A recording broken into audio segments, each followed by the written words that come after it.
Movie. Video. Shaka Kazusuki?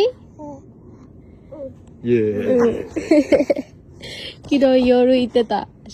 Kazuto de deshtai. Hello everyone, কেমন আছেন সবাই? আশা করছি সবাই অনেক ভালো আছেন। আর আমার গলা শুনে তো বুঝতেই পারছেন যে আমার গলার অবস্থা খুবই খারাপ। শুধু আমার না, দুই পুচগুলো অনেক বেশি ঠান্ডা, বলতে পারেন আমরা পুরা কাশি পরিবার হয়ে গেছি। কি খেলা আছে? দাদার সাথে খেলা আছে।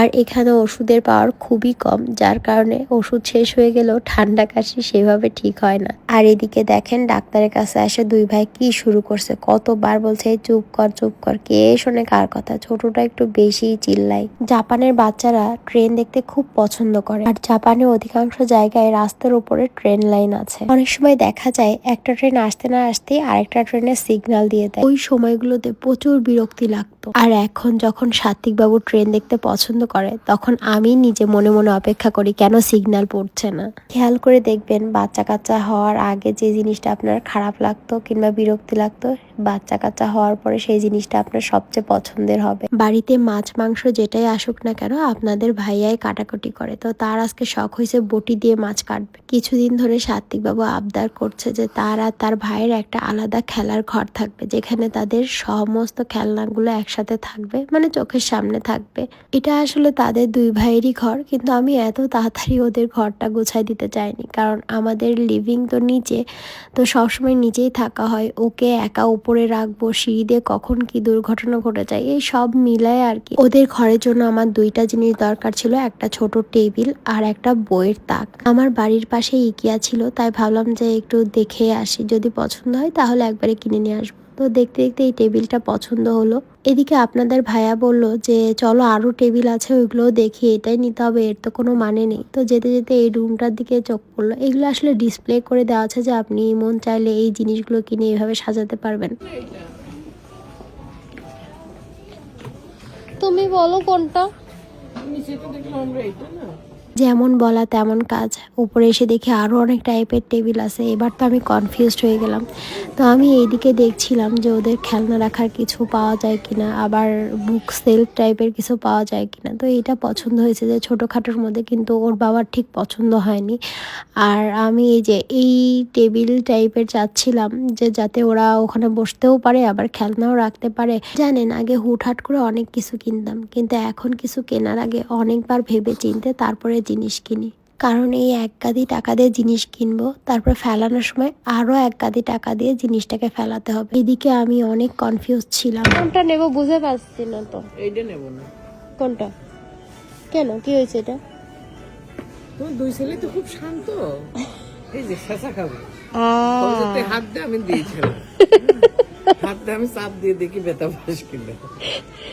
তাহলে প্লেন নেব বলছো? অবশ্যই প্লেন বড়ও আছে। ওইটা দেখি। না, এটা পছন্দ না।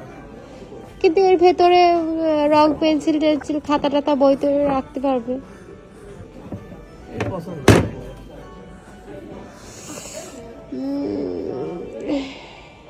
নাকি ওইগুলো নিবা?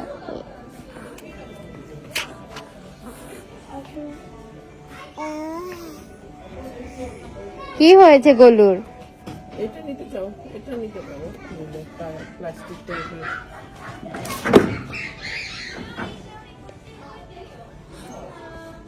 এটা কেমন হবে? এটার সাথে হ্যাঁ, চেয়ার নিতে পারো। তাহলে কেমন দাম পড়ছে?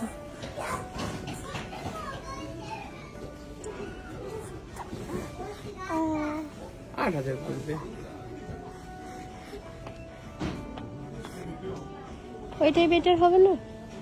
যেহেতু আমার দুই পুত্র খুবই শান্তশিষ্ট ভদ্র লেজ বিশিষ্ট, তাই তাদের ঘরের জন্য আমরা কাঠের টেবিল না নিয়ে একেবারে প্লাস্টিকের টেবিল নিলাম, যাতে পড়ে টরে গেলেও ব্যথা না পায়। কল্লা হওয়ার পর থেকে অধিকাংশ জিনিস আমি অনলাইনে অর্ডার করে থাকি, কিন্তু কিছু জিনিস আছে না যে চোখে না দেখে ঠিক কেনা যায় না। তো এই আজ যাই কাল যাই করতে করতে কেনাই হচ্ছে না। তো আজকে ভাবলাম যে না, এই টেবিলটা কিনেই নিয়ে আসি। তো টেবিলটা কিনলাম। বেবি টেবিল এখানে।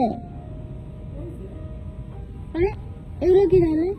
এখানে আবার প্রোডাক্টের গায়ে নাম্বার আছে এবং নিজেদের প্রোডাক্ট নিজেদেরই খুঁজে বের করে কাউন্টার পর্যন্ত নিয়ে যেতে হয়। তো আজকে শুধু ওদের পড়ার টেবিলটাই কিনলাম। তো বাসায় ফিরেই দেখি কাজু কুর্মি বাহিরে দাঁড়ায় আছে।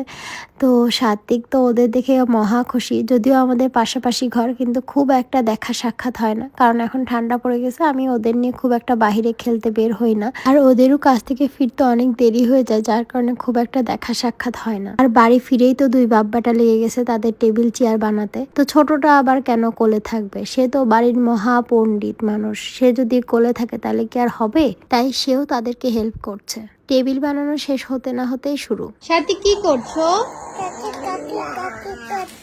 সাথী কাকি কাকি করছো?